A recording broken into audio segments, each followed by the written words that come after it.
There is unity in the oppression. There must be absolute unity and determination in the response.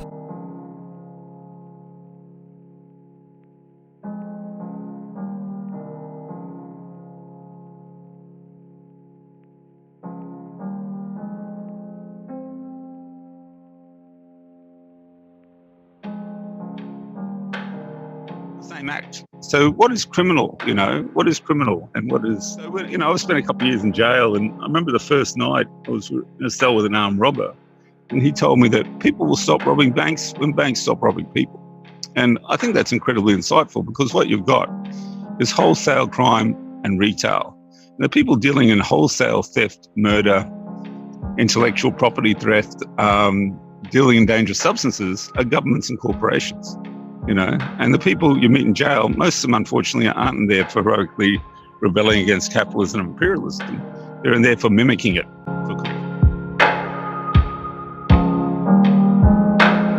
The perspective is to stay awake, which I'm literally doing tonight with the help of nicotine. And while society slumbers to danger, and people, nearly 2 million people marched against the war in this city in 2003. This is a war that Chelsea Manning and Julian Assange exposed. And the lack of solidarity is not only pitiful and disgusting, but it's also a sign of the lack of empathy in the culture. And that's very dangerous. That leads you to fascism. That when you have the other. And the treatment of Julian Assange, especially by The Guardian, and now Democracy Now!, which I know Amy Goodman, and she did a gig for us in Dublin while we're waiting trial.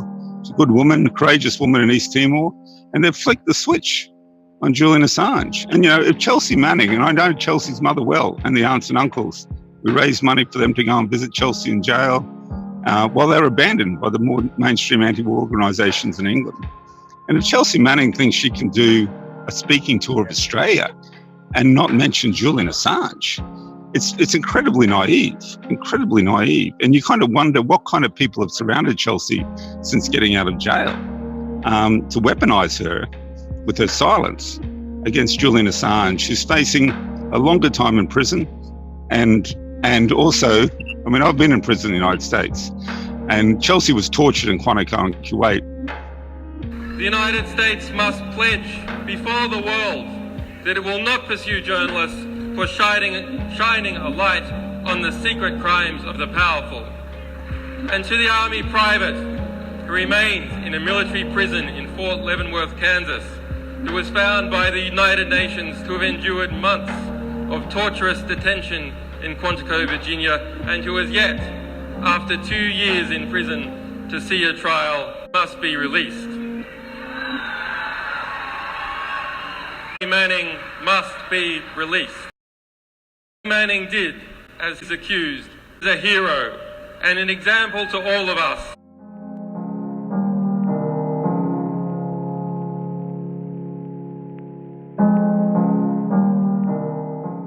In the United States, the way they presently interpret the Eighth Amendment is that human association is not a human right.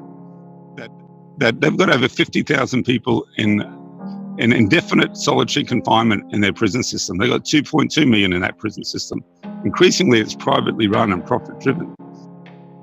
Julian now, he's a prisoner. And he's been detained without charge 8 years in this bastion of democracy that gave us the Magna Carta and habeas corpus. For 6 years, he's been in sensory deprivation, where he can't see more than 10 meters. That affects your eyesight. Where he can't feel the wind and the rain and the heat or any change. I'm here 24/7 until Julian Assange gets safe passage out of this country. And when he leaves, special bonus, I'll be out of here.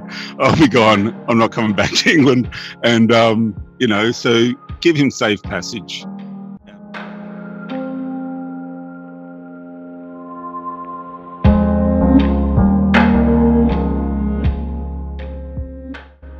Once Lenin Moreno came into office and took this move toward a neoliberal, U.S.-friendly government that allowed the U.S. military back in, allowing the IMF to get back in, that this day was inevitable. Now, we don't know when it's going to happen, and how it will follow. But the reality is, if it happens, Julian is in the custody of probably the United Kingdom. And the first step will be the bail hearing, holding him for violating his bail. That will be a legal battle. I think we all have to show visibility at every step of the way. I hope there's visibility now at the embassy. There'll need to be visibility at any court hearings that follow. And once the UK decision is happening on the bail violation, then we don't know where it's going to go from there. And if it goes to the United States, of course, that'll have to be protested, and there'll be extradition hearings at every step of the way. So all these events are opportunities for us to build the movement to support Julian's freedom. They're all opportunities to talk about Julian as one of the most important, maybe the most important, publisher and editor in media in the world. WikiLeaks, under his leadership, has exposed tremendous violations of law, tremendous activity by transnational corporations, the US government, and other governments. And he has done incredible work, which is why he's being targeted. And so I think we have a responsibility in this next few steps to build this movement for Julian, show his importance as a publisher and an editor, and as one of the most important journalists in the world today, and how he is at the forefront of the democratizing of media. We're taking control away from the big corporations that use media to put out false narratives. Assange has provided us with honest information, accurate information. He's never been caught in a lie.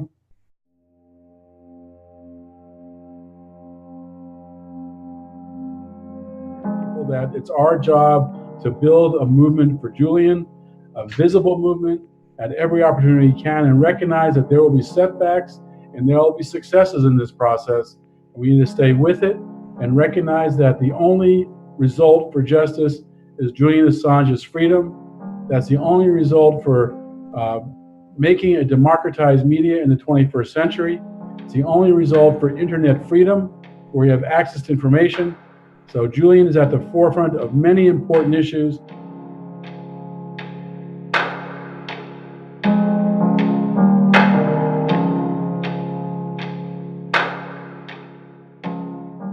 We were thinking about what would it look like and what does a pardon look like, and we came upon this royal prerogative of mercy, which happens to be a queen's pardon. And I just learned tonight that the last instance or example was for Alan Turing, which is an interesting case, if you will.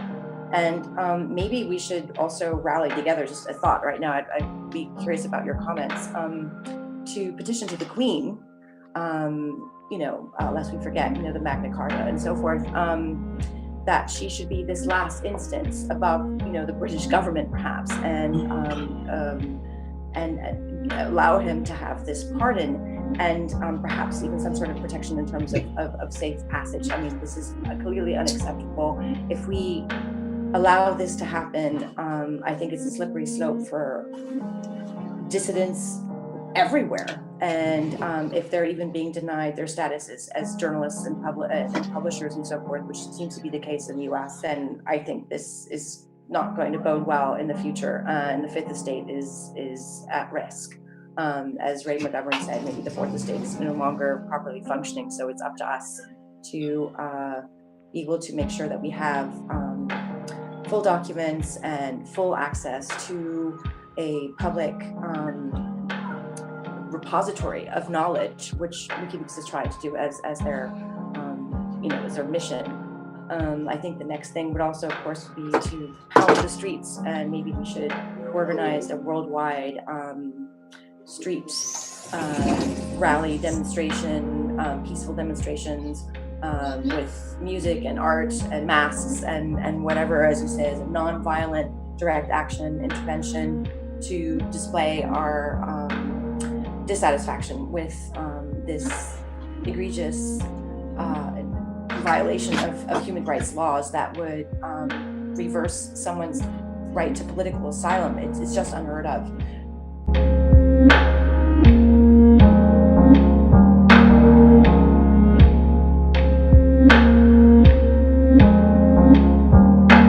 I can only speak about the event that we're having here, that you are going to take part in, Susie, on August 9th. God knows what situation we're going to be in then, what we're going to be dealing with.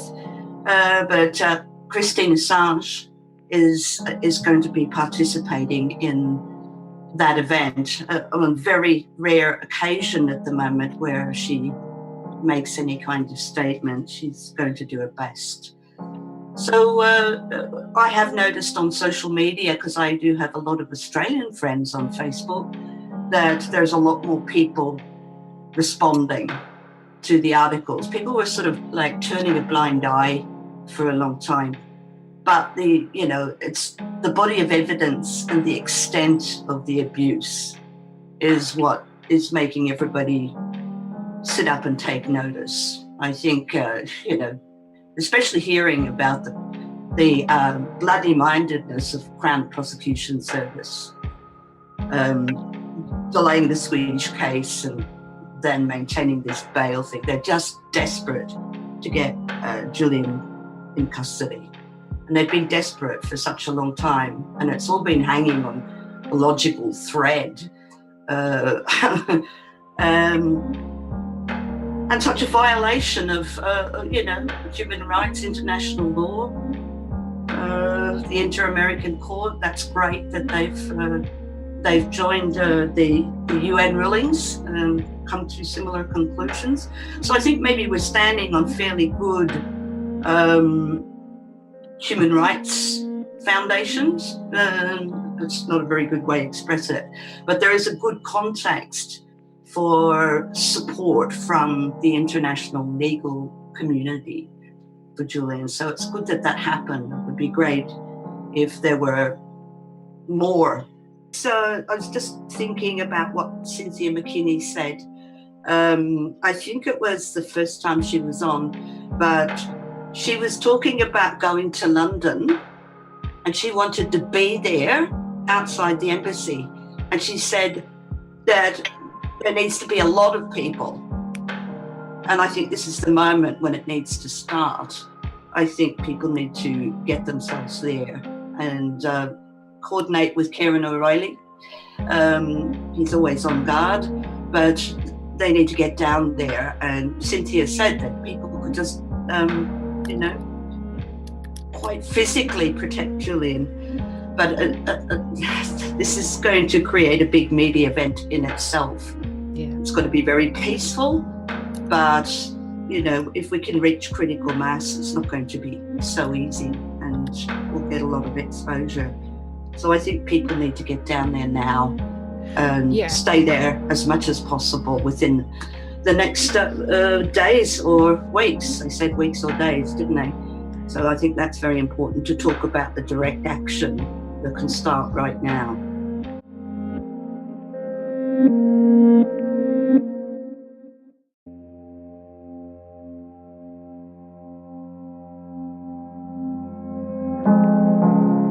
Completely agree. And I think that historically there was at least one incident where the embassy was almost sort of invaded, and because of Ciaron O'Reilly and the other activists who were on the ground and they raised the social media alert, that didn't happen.